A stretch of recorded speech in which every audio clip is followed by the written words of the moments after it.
Good afternoon, ladies and gentlemen. Welcome to our session on should we dim the sun? Sounds like an interesting question on a beautiful sunny day like this in Aspen, but of course it has metaphysical implications. I'm Vijay Vaithiswaran. I'm the Global Energy and Climate Innovation Editor at The Economist. It's my tremendous pleasure and honor to be your immoderate moderator today for these two extraordinary panelists. These are two pioneers and pathbreakers in the world of environmental thinking and doing. David Keith, Distinguished Professor at the University of Chicago, on my far left, your right, and Fred Krupp, closest to me here, who's the head of Environmental Defense Fund, EDF.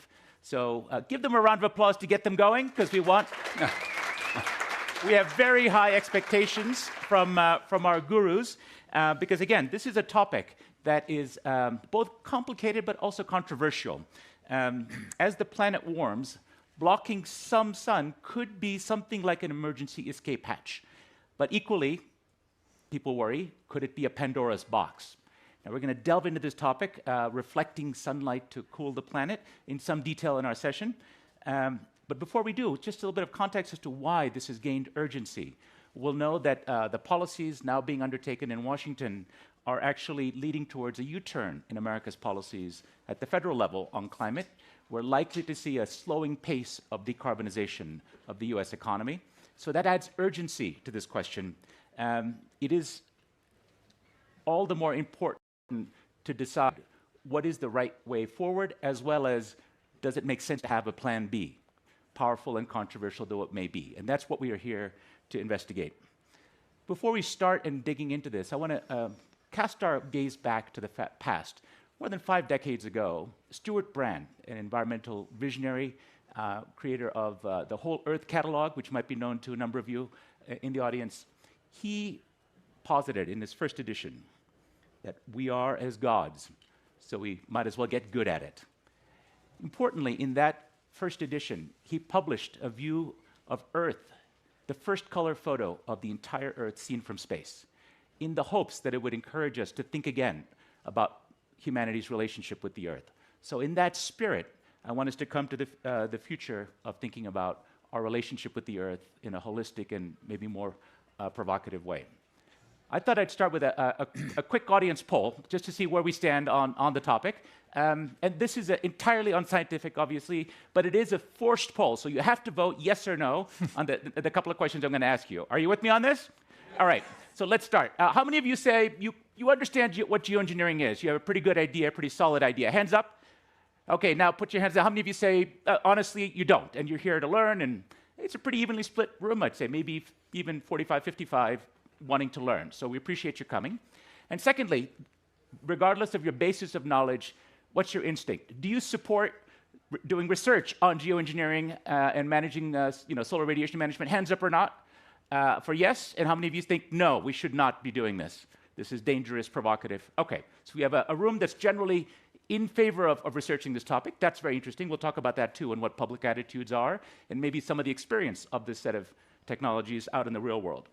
The way I want to structure our time together, and I'm going to leave a lot of time for questions from you, so please think about good, smart questions for our experts here as we go along, and we'll come to them towards the end.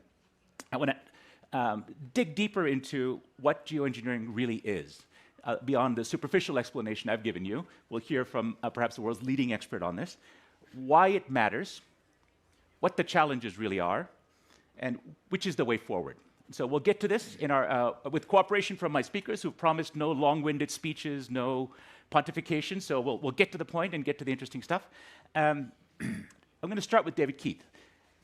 David, for those of you who don't know him, is a polymath, is at the cutting edge of multiple fields in climate science and engineering, and invented and commercialized direct air capture technology through his company, Carbon Engineering, which last time I saw you, David, I think was in No Trees, Texas, this utterly unarboreal corner of West Texas where the world's biggest project for sucking carbon out of the air, think of it as a giant vacuum cleaner taking carbon dioxide out of the air, is being built at scale.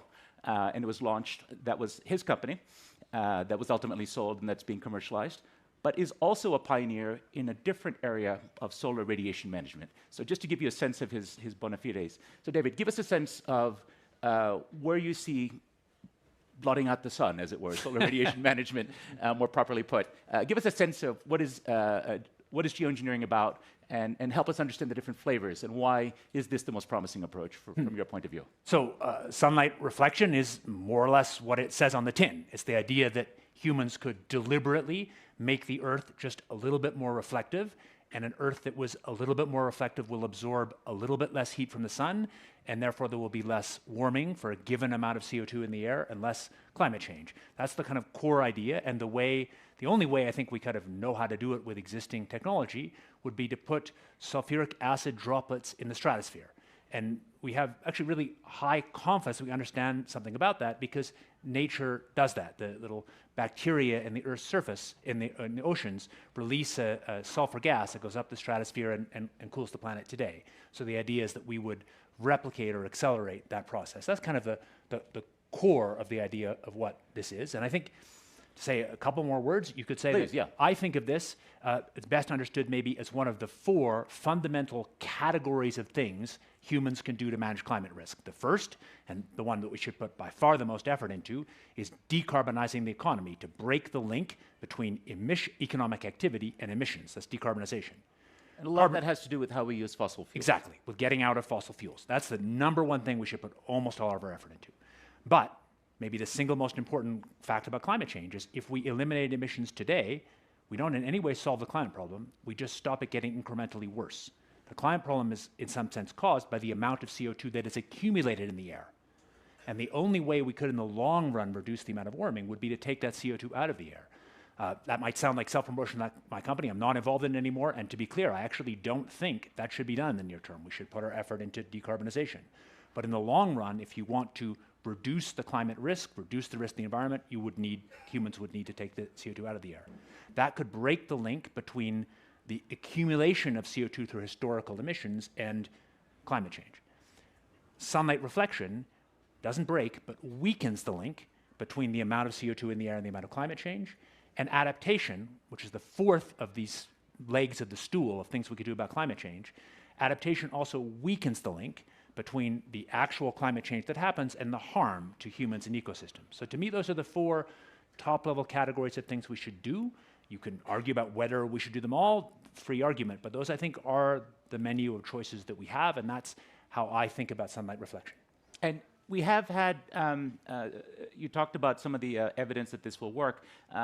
If you think of Krakatoa or some of the giant volcanoes, we have had episodes, natural episodes, where we've been able to, not we, the Earth has blotted out some sunlight with at least temporary effects. For sure, but much more relevant than that, humans are now cooling the Earth with aerosols by something approaching 0.5 degree. So that's because pollution aerosols, which cause immense damage and kill people, also reflect sunlight. So if you ended all industrial activity today, the world would actually be warmer in a few years, because the CO2 effect would be just what it was. You would have stopped adding to it, but it wouldn't change. And the cooling aerosol effect would be going away. There was a great article in The Economist recently pointing out how this is true in East Asia, in India, where the air pollution, which is harming people, is blocking out some of the heat, which will harm people. That's a push me, pull you. And maybe to give you one number about sunlight reflection, if you cool the world by putting sulfuric acid in the stratosphere, the amount of air pollution harm per unit of cooling is about 1,000 times smaller than the way we're now cooling the world by putting crap in the lower atmosphere. Okay, so you've given us a good overview and some context. Fred, you lead an environmental group that's been involved for decades in this area of thinking about climate change and the environment. What is your perspective on what you've just heard about solar radiation management? Why is your group interested in this area? Well, let me put it in context. The world is warming. We've experienced the 10 warmest years ever in the last 10 years. The next 10 years will undoubtedly be warmer. The World Meteorological Organization says we're going to hit 2 degrees centigrade. We're in America, let's say Fahrenheit 3.5 degrees, Fahrenheit 3.6 degrees. Maybe by 2030, by 2035, that's a lot of warming compared to what Earth was before we put all this stuff in the atmosphere. So the real question for us is not only what do we think about, but what do we do? And it's really the question for all of us, what do we do about this other than fret about it, which doesn't do us or our kids any good? So what do we do about it? I agree with what David said. Overwhelmingly, what we need to do about it is reduce emissions now, urgently, fast, both carbon dioxide and methane, because methane is so fast acting. That's the first thing, and I agree with David's list that we also, besides doing that, we need to start thinking about and doing things about adaptation, raising roads so that they're not flooded, protecting houses from fire risks, because the number of wildfires we know has increased. We need to start working on adaptation. On removing carbon dioxide from the atmosphere, it's so much cheaper to not put it there in the first place. If you're going to spend $1 billion or $10 billion, right now that money needs to be going to cutting emissions. The removal stuff, in the long term, if we can get really clean electricity and other things, may warrant more attention, but right now, cutting emissions, overwhelmingly, that's where our effort should be. The proposal to do dimming of the sun, solar engineering, that is now something that is being advanced with more urgency than ever because it's getting warmer than ever and people are dying because of the heat. And so the reason I think we need to do the research, not do the solar radiation management, but to do the research, is to know what are all the unintended consequences. Because we have this first unintended consequence of burning all this fossil fuel has created climate change. If on top of that, we do another big experiment with the world and geoengineer, what the hell is going to happen? So I would maintain whether you think solar radiation management is going to be a big lifesaver and keep people from dying from heat, or if you think it's going to be the biggest disaster ever because of the likelihood of unintended consequences, we should all support the idea of knowing what the upsides are, what the downsides are, what the effects are going to be, the effects on agriculture, the effects on water, the effects on ecosystems, because otherwise people are going to, I say we, someone is going to make a decision to do this in the absence of that information, and I always think decisions are worse in the absence of knowledge. Let's come back to that in just a moment. Your group is decided, and last year you put out a note saying you're going to support scientific research into this area. It sounded pretty innocuous, just a little bit of scientific research. What's the big deal? Immediately in my inbox, I got press releases, including from a major U.S. environmental group, a different one from yours, denouncing this as dangerous. And I'm sure some of you have seen some of the controversies around this. Now, this is not the first time your group has entered into controversy or stood up from the rest of the pack. I can remember on the use of market-based instruments in sulfur dioxide trading. That is the acid rain problem. Your group was a sole voice pushing for what ultimately became a very successful environmental program that helped deal with America's acid rain problem, the SO2 trading, or the Clean Air Act Amendment, as it was called. And similarly on methane, you were early in when other groups had not yet picked up on this. And some of you may have seen in the newspapers a recent mea culpa from the head of one of those major groups saying, we should have been talking about methane much earlier than we did. We need to move more aggressively now. So you decided to weigh in on this, but the environmental community, there are many voices of challenge here, and I think, David, you've experienced, maybe we can come to you on this, some of those voices when you led a project at Harvard on this area, scientific work, you did hear, you became a bit of a lightning rod. Is that fair to say? Can you talk a little bit about some of the controversies in this area? Sure, but I think maybe I'll start by saying that I've changed my mind and come back to an Aspen event. So probably the most important, to my mind, turning point in scientific discussion about sunlight reflection happened here in Aspen in 1998. There was a smaller meeting than this, not Aspen Ideas. A gentleman was purporting to say how wonderful sunlight reflection was and to solve all the problems, we didn't need to bother to cut emissions. I and a friend, Ken Caldera, stood up at the back of the room and said, you're wrong. It's definitely true that you could cool the Earth by doing this, but it will for certain be unequal. Some areas will cool too much. It will not compensate for climate change well. And so we were against this.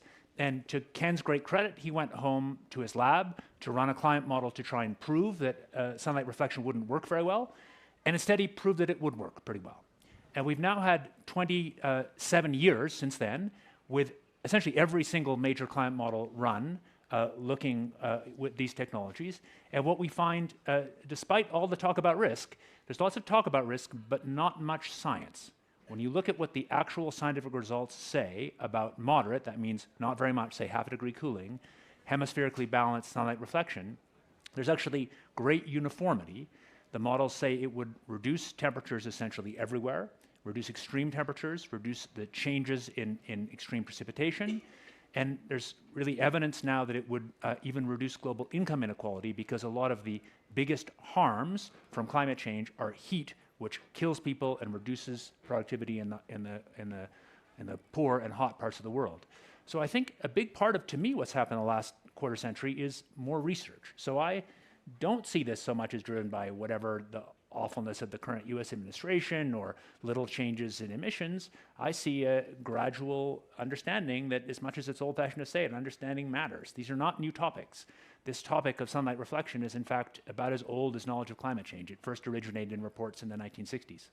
So, jump in, Fred, go ahead. Yeah, I think we should put some things into context, and I think a little context is needed. When we think about solar radiation management, we need to remember first, it's not going to do a damn thing to decarbonize the system, which I think we agreed is job number one.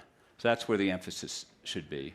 Two, it's not going to prevent the acidification of the ocean. So just blocking off the sun, the ocean gets more and more acidic. We lose our coral reefs.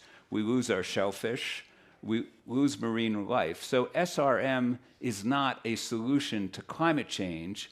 It is a proposal to reduce the effects of heat in some places.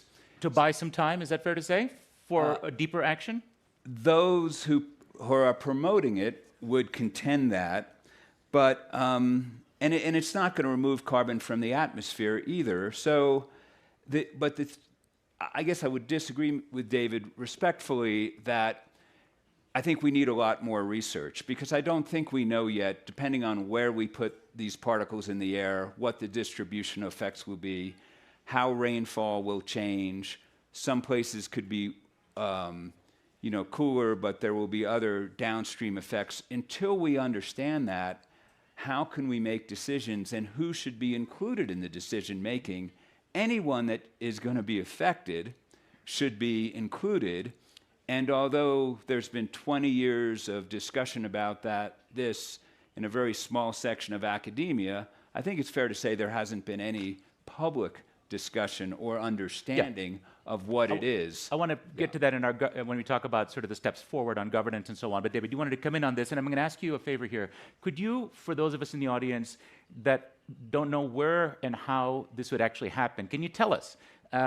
Is it weather balloons? Is it especially made airplanes? How are you going? Or is it the bazookas? Water guns? How are you going to get all of these sunlight reflecting particles into the air? Give us a sense of how it would actually work. So first of all, certainly not me. I oppose commercial action on this thing, and I'm not involved in doing it. I'm involved in trying to produce research and to get international dialogue about making these hard joint decisions. But the only ways that seem plausible are a specialized aircraft that would put it sort of twice as high as regular aircraft flies. But you mentioned that proponents say it might buy some time. I guess I'm a proponent, I don't know, but I don't buy that argument at all. I see this as reducing risk, particularly risk that is for the most vulnerable in hot countries. There's a lot of evidence that the biggest drivers of climate risk to humans is temperature. Temperature both kills people and reduces economic productivity, and it's really a hot country phenomena. A year that's 1 Fahrenheit warmer decreases Indian GDP growth by about 17%, and it increases Swedish growth by 23%. This is the gross inequality of climate change, the gross injustice. Rich people put the CO2 in the atmosphere, and it's poor people who get screwed. solar geoengineering or sunlight reflection has the capacity to reduce that in the near term. And that, to me, is the interest. It's not about buying time. Buying time from who? It's about reducing risks to real humans and ecosystems. So that's, as a matter of fact, if the world goes ahead, or some component of the world goes ahead and puts these particles in the air, unless we dramatically cut emissions, you need to keep putting those particles in the air forever as it gets warmer and warmer and warmer without the particles. And there is a risk, which hasn't been mentioned, I'll just say briefly, of severe termination shock. If you stop putting the particles in the air, suddenly temperatures would rise, in a vertical spike, and that would have huge effects. So the decision to begin needs to account for, well, how long are you committed to doing this for? Because there's another risk there. Many of us will be familiar with these skinny tech drugs, these injections that help with the weight loss. You need to accompany with lifestyle changes as well. If you stop using them, you may well see a rebound effect. Just to give an example, an analogy, imperfect one. So we've covered a few of the scientific challenges. We've talked a little bit about the political controversies, at least as it relates to environmental groups. But Fred, you pointed at a potential risk as well. Another one of the risks that is of a rogue actor, or even a very sincere actor, a country, India was mentioned previously, but others, that might decide to unilaterally act in the interests of their own people with perhaps some moral justification, since most of the world's emissions were caused by developed countries, and developing countries will suffer most of the pain. What do we think in this panel? What do you two think about the possibility of either very wealthy individuals, billionaires that want to take it upon themselves, or individual countries, or maybe a small coalition of countries?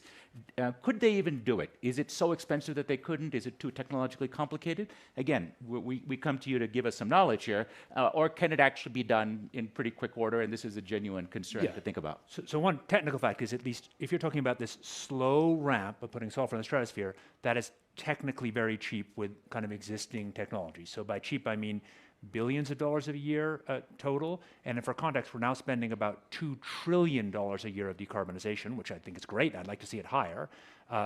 So this is really a tiny rounding error. Even quite small countries, India's not small, but Indonesia, whatever, easily have the technical capacity and finances to do this.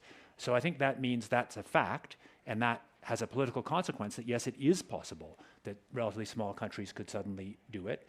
And I think the governance is the giant challenge, and I don't have any easy answer to it. I think it is there.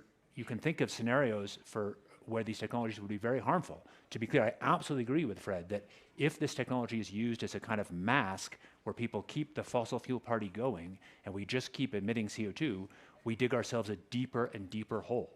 If there's one thing that's clear from the last decades of research on this topic, is that it does not get us out of the need to cut emissions. But many real-world problems, including environmental problems, are solved by more than one action together, synergistically. So I want to move to the final topic that I want us to discuss, and that is the way forward. I think we've gotten a pretty good hearing and explanation of the technology involved, why it might matter, the context, how and why emissions cuts must come first, and not only that, must be the dominant action that we take, but also why this might be some kind of plan B, certainly by some countries. How do we move forward in a way that takes account of the dangers of individual or rogue actors, or that might try to shepherd the science in a positive direction? We have some examples from, let's say, the Montreal Protocol, which dealt with an earlier problem, the ozone hole problem. We have the maybe somewhat unhappier example of the Climate Change Treaty, which is honored in the breach sometimes, the UN process, but seems to have bumbled along. In biotech, there are some examples. Can either of you, I'll ask both of you, in fact, put forward your best idea on what we should do next to try to bring this forward in a thoughtful way that advances the science and might help bring in some concept of global governance and inclusivity? Well, first of all, Vijay, I don't think we really can afford to have the mental model that this is plan B. Because if we don't make plan A succeed, reducing emissions, plan B isn't going to work. So that's the moral hazard argument in a way, yeah, right? and I suspect those who voted against doing research have the legitimate concern that this is going to be a distraction from doing what we really need to do, which is cut emissions, and that is a legitimate concern. So I think the first thing we need to do is, in any discussion of solar radiation management, make clear at the outset that whatever we do about this should not distract from the resources and attention and the will and the commitment to urgently reduce emissions as fast as possible. Second thing we need to do, I think, and you mentioned my organization has now a call for proposals out to better understand what are the regional effects, what are the effects on water supplies, what are the effects on ecosystems, what are the effects on agriculture. I think we urgently need to understand the upsides, the downsides. I think we need a lot more science on that. That's the second thing. And the third thing we need to do is advance getting people to seriously think about this, because there are going to be actors who want to do it, and we need to think about how can you have inclusive decision-making processes and agreements between countries that make sure if this goes forward, it goes forward in a way that has included people that could receive benefits and those who might be affected in negative ways or whatever, and everyone is included. I can't tell you this is the structure of that, but I think it's time to do the research and begin the conversation about what those structures should be, and to start those conversations happening on the substance. David, how would you weigh in? So here, agreed with every single word of that. And there's a little more than you might think that's already happened. So I commend to you the report of the so-called Overshoot Commission. I was a helper to it, and it had, very unusual, it had a set of very senior political leaders, several former heads of government. Kim Campbell had been a Prime Minister of Canada. David, can you tell us what overshoot means for people that may not be familiar? Overshoot is a political word meaning going over the Paris Agreement of 1.5 or 2 degrees C, within the sort of idea that we'd somehow come back down. And that commission was the first sort of high-level commission of people that wasn't just a bunch of scientists, really senior political leadership dominated by people from the developing world, and most of our meetings were in the developing world, really talking practically about how this would work. And that report wasn't just about sunlight reflection, it was about all these elements I talked about and how they fit together. Decarbonization, adaptation, sunlight reflection, and carbon removal. And I think that's the beginning of what we need much more of, serious adult conversations by global leaders, not just in the rich world, certainly not just scientists like me, who can begin to think about it seriously. I'll offer you one, though, one specific policy idea. So I mentioned that the idea might be to make the Earth a little more reflective. There's another way to think about it that might be more relevant and I think provides a natural guardrail. So we have made the Earth more reflective by the aerosol pollution we are putting in now, which is killing us by air pollution. We could make a global agreement that says as we clean up the air pollution, we will add some sunlight reflection, but only enough sunlight reflection to compensate, to maintain the reflectivity of the Earth. So only enough sunlight reflection to keep the reflectivity as it is. And that has a natural guardrail. So it says that we can't do this to compensate for all of the warming from CO2. It says we just do it to compensate for the warming we're going to reveal by cleaning up the air pollution, as we very much should and are doing. And just to clarify, it's the burning of fossil fuels, the combustion of fossil fuels that's releasing those current cooling aerosols that you're all suggesting we should just compensate for that. Dominantly, agricultural practices make nitrates. There's a range of other things, but fossil fuels are the biggest single contributor to aerosols. Yes. And I would say to that, Vijay, that I don't think we're ready to make that global commitment. I don't think we're ready to deploy solar radiation management. I think we should, to be responsible stewards, knowing that the pressures to do this are growing, we should do the research and have the conversations. But I myself want to know a lot more about the upsides and the downsides before saying we should actually do SRM. I don't think research, there should be a presumption that doing the research automatically leads to deployment. I think doing the research could lead us to decide this is a bad idea. We have to do the research so we can make an intelligent decision. I want to come to the audience in a moment for questions, so please collect your thoughts. David. Just to agree with that and give a specific example. So in this broad topic of geoengineering, there's a bunch of different ideas. Some aren't about sunlight reflection. So there was an idea about putting iron particles in the ocean. And there was a bunch of research on that, and mostly it showed that it didn't really work very well. So that's an example that says you do the research and you can learn something and say, pretty much not worth doing. And I absolutely agree. The purpose of research is to give information to the next generation. And maybe one way to phrase it is, the basic technology of doing this is out there. We can't, in my generation, stop our kids from doing this thing. Stopping research doesn't prevent people doing it.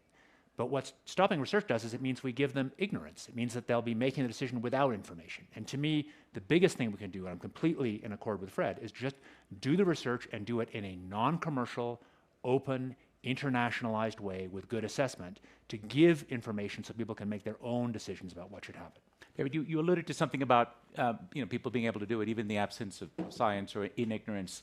Again, while I encourage my audience to get some questions together, and we have microphone runners for you coming, what do each of you think should be done to handle rogue actors? In the last couple of years, there have been a couple of startups, one of them well publicized, I think it was in California, was in the papers. They just sent up, I think it was a balloon, if I'm not mistaken, in that example. If people are already going to start doing this, pushing the boundaries, how should policy respond? How should society respond to this? Do you have a view, Fred? It was like a couple of guys in the back of a van, a startup in Silicon Valley. They were very proud. They were boasting. Right. Yeah. So you can do scientific experiments. You can call it innovative startups. But what's the right way to think about this? I think the right way to think about doing experiments is that doing experiments without getting people to understand what the experiment's about, what the effects are going to be, is going to actually set back the cause of research. And we need to develop a consensus on the research and the effects before we start to actually do it, even in an experimental way, because it will just cause a backlash to doing the research, which is essential to making good decisions. As a research scientist, how do you propose handling this? I think if experiments are far below the threshold of environmental impact statements, if experiments are by third-party scrutiny, the experimenter should never make the decision. If experiments are by third-party scrutiny extremely safe, have no measurable environmental hazard, then I think as a general matter, we shouldn't regulate such experiments. That's a kind of freedom for the scientific process under peer review and with checks and balances to actually go explore and understand things. And I think if we really were serious about the idea that to do any controversial topic needs some kind of large-scale consensus before we can research the topic, I think that means we don't research topics. And so I don't agree with that point of view. To be clear, these experiments are trivially small. The kind of experiment, the one that I was working on at Harvard, would have released less sulfur in the stratosphere than 1 minute of flight of a standard commercial aircraft. So even the strongest opponents who killed that experiment, the SAMI Council, in their letter freely agreed the experiment posed no physical risk. They just said they didn't like the idea of it, and it's democracy, they've got every right to say that. But if we canceled all science because somebody didn't like it, we wouldn't do any science. Let's go for some questions. I see a quick hand here near the front. Just a ground rule. Please identify yourself and any affiliation, and make it a question. Thank you. Hi, my name is Leland Giovanelli. I come from Boulder, and University of Colorado in Boulder. I wanted to ask you, please, the two of you, to speak to the significance of doing theoretical models, because you've talked about the importance of doing research, and I'm trying to understand the value of model making and model running in that context. Thank you. So an obvious question nobody quite asked, maybe it's your implicit question, is how could anybody ever talk about making decisions about the whole planet or sunlight reflection based on models alone? And then you sort of think of these models being theoretical models. I think it's really important to say they're not. Climate models are themselves built on an enormous number of empirical experiments going back at least to the middle of the 19th century, John Tyndall first measuring the extent to which CO2 blocked heat radiation. Climate models incorporate an enormous amount of experimentation by thousands of experimenters over more than a century. So one of the reasons I do think there should be more research, but one of the reasons I don't expect more research to tell us that much more about, say, sulfur in the stratosphere or the climate response to aerosols, is there are 15,000 papers published on climate and aerosols already. There are 2,500 papers published going back to a review paper in 1961 that already deal with stratospheric aerosols. These are at the core of climate science.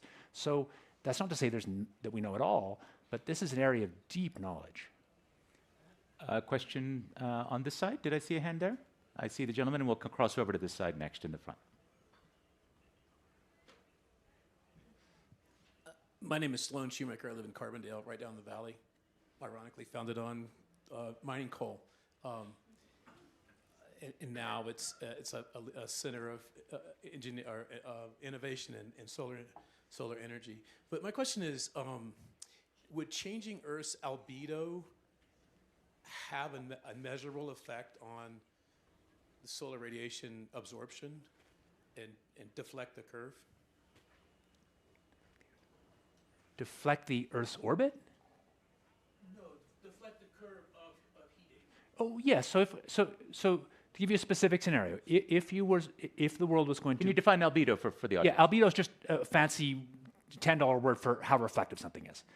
And so if one was going to cool the world half a degree C, let's say, by late this century, slowly ramping it up, you'd be making an albedo change of a little less than 1%.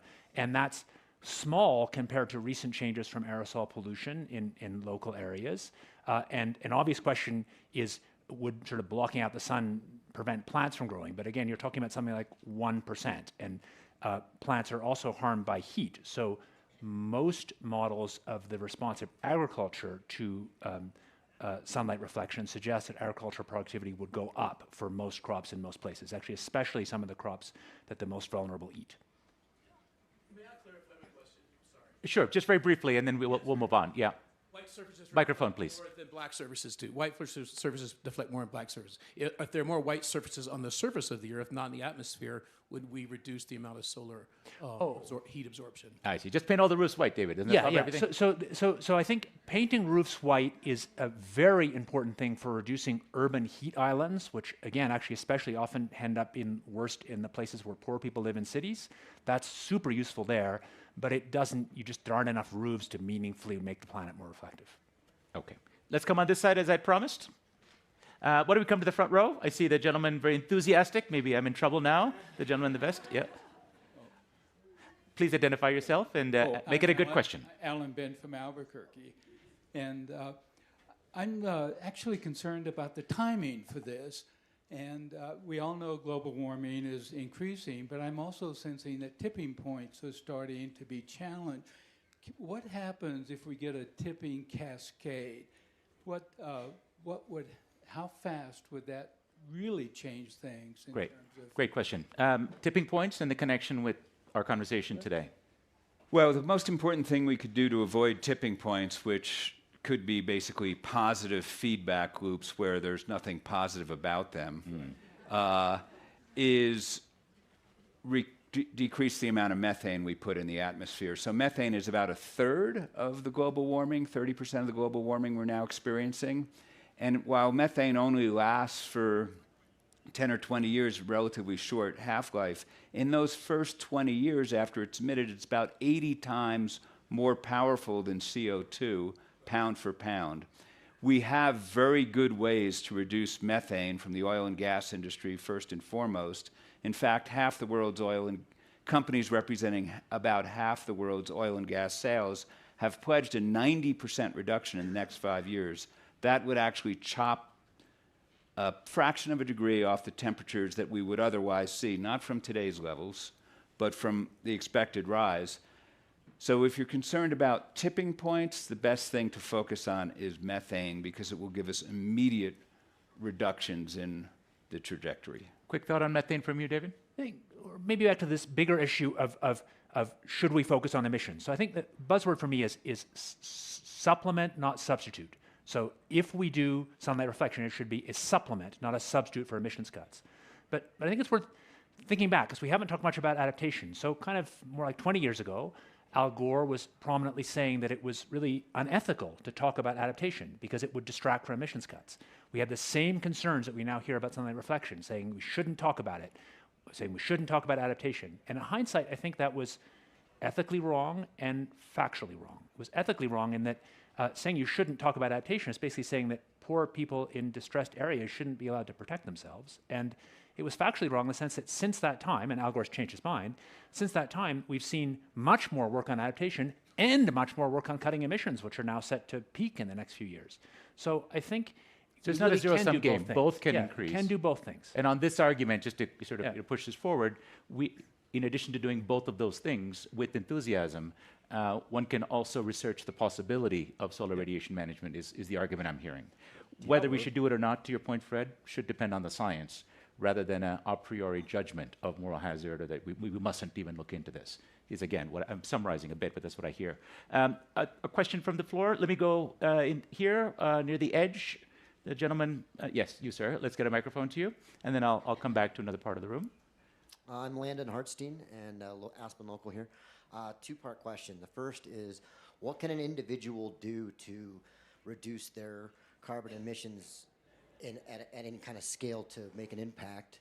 And the second is, my concern about geoengineering in general is, what if like a rogue or bad actor weaponizes it?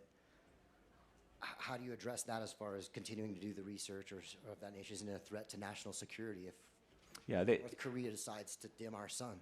Gentlemen, you elegantly avoided my question about rogue actors, so thank you for asking it again. What do we do when we have a rogue, as well as give us some news we can use? You know, we all know don't fly to Tokyo twice a week and eat a lot of Wagyu beef, but you know, what makes the biggest hits, biggest wins on the carbon budget? What can an individual do at scale? It's almost an oxymoron. Former colleague of both of ours, Gernot Wagner, wrote a book called Will the Planet Notice that tackles this question. And it turns out that what an individual can do at scale is to become civically involved with their communities and their politicians and vote for those who are going to be able to do things at the policy level in geographies. An individual can make a difference in their community. Communities can develop ways to reduce their carbon footprints, or their companies. But there's all sorts of good, virtuous things each of us should, and I hope are doing, but at scale, it has to be at a bigger level. And individuals can power that. That's what de Tocqueville found when he came to America 2 centuries ago, is what's made America so special is, you know, civic organizations that get involved in doing things at scale. Especially in our divided world, what an individual can do is talk to another individual who has a different opinion. I think that's one of the most important things I want to see. But in regard to the weaponization, I think we're lucky, and I don't think it's a given, that the kind of sunlight reflection method that is the only kind that actually is technically kind of feasible now isn't really useful as a weapon. You can conceive of versions that would be weaponizable. So if we really had the ability to do like low Earth orbit micrometers that could like alter the sunlight in a very time and space controlled way, then you could steer hurricanes and do all sorts of stuff that would be obviously weaponizable. But we're not remotely close to doing the stuff I just said. I think it's at least half a century, maybe much longer. The only thing we actually technically could in practice do is this sulfur in the stratosphere. And that has a lifetime of about 1.5 years or 2 years. It spreads east to west quite quickly. And so it just doesn't do anything that a weapon does. It's not concentrated. It just is this slow, gradual cooling with some imperfections and problems. But I've been part of conversations with people in the military thinking about wargaming it, and they don't see it as useful as a weapon, despite their intentions to find that. So I think that we're lucky. I'm reassured, but I'm not sure about that. No, I think basically not by good intentions, but we're lucky that the kind of methods that work don't seem very useful as weapons. Yeah. Let's get one more question. There's a lady here. I see your hand up. Let's get a microphone to you. Quick question, quick answer, please, in the interest of time. So building on that, are there any... Your name, please. Hi, I'm Sonia Kastner. Are there any geoengineering ideas or paths in development that could be localized? Because there are some benefits of a localized approach from both a risk perspective as well as from a political perspective? Go ahead. Yes, I mean, so yes, in some sense, putting air pollution in is more localized, and there's different versions of that could work. And one's intuition is that would be better. And if it was true that each region could kind of alter the dial of its own climate without affecting the neighboring region, then the politics would be easy. Each region would just do what it wanted. But that is fundamentally impossible because we live in an interconnected planet with flows of energy and momentum in the atmosphere. So what you do in one place will affect somewhere else. And so I think the methods that are local, on the one hand, seem easier, but on the other hand, they're harder because they necessarily make a kind of patchy kind of sunlight reflection that will tend to make some areas worse off, whereas the kind that is more even tends to be more of a global benefit with less people made worse off. In getting away from solar radiation management, David, would you say that there's proposals to alkalize areas of the ocean that could be potentially done? I'm not advocating for this. I don't want to be misunderstood, but on a localized basis. Yeah, I think carbon removal is very different. So geoengineering sometimes means both sunlight reflection and carbon removal. Carbon removal it has the opposite political problem. With carbon removal, there's some cost and environmental harm in any local site, whether you're alkalizing the ocean or a big CO2 capture plant will have some local environmental harm and cost, but it has this global benefit that you've removed the CO2. So it's a very different political problem. But yeah, I do think there are ways, particularly actually adding alkalinity to the ocean or to soils, where large-scale carbon removal really could allow humans to do this amazing thing, to remediate the planet, to bring us back towards the pre-industrial Eden, to actually cool the planet, which you cannot do by emissions cuts alone. But I think we should research that now. I think we should try it at sort of toy scale. But I think in terms of, the first law of holes is if you find yourself in one, stop digging. So I completely agree with Fred that we shouldn't be putting massive effort into carbon removal now that would otherwise be spent to avoid putting the CO2 in the atmosphere. Great. We're just coming at the end of our session. It would be impossible to summarize such a rich conversation, but some of the key points that I noted down, that solar radiation management is not an undo button by any means. You got that very clearly and multiple times from both of our speakers, but instead could be another intervention on top of the unintentional intervention of climate change, which is already underway with some pretty serious consequences. And the second point I think I want to draw a line under, and that is the real risk is not from research, but from ignorance. And I think we heard that very powerfully today. And again, your vote early on suggested most of you are already open to that idea. I want to close. I had opened with a vision on the cover of the Whole Earth catalog, the first shot of the entire Earth from space. I want to close with another image, also from time travel. When the Voyager spacecraft left our solar system, it was the first man-made object to leave our solar system, at least knowingly, that we know about. NASA turned the camera around to take a picture of the Earth, a famous picture of just a pale dot in the distance. And Carl Sagan, the great astronomer, commented on that photo. He said, "Earth is a very small stage in a vast cosmic arena. Our posturings, our imagined self-importance, the delusion that we have some privileged position in this universe are challenged by this pale light, this point of pale light. It underscores our responsibility," he said, "to deal more kindly and compassionately with one another and to preserve and cherish that pale blue dot, the only home we've ever known." So in that spirit, I encourage you all both to understand and embrace the responsibilities of the Anthropocene age in which we live, but also to do it with compassion and humanity. Please thank our wonderful speakers for enlightening us, and have a great Ideas Festival. Thank you.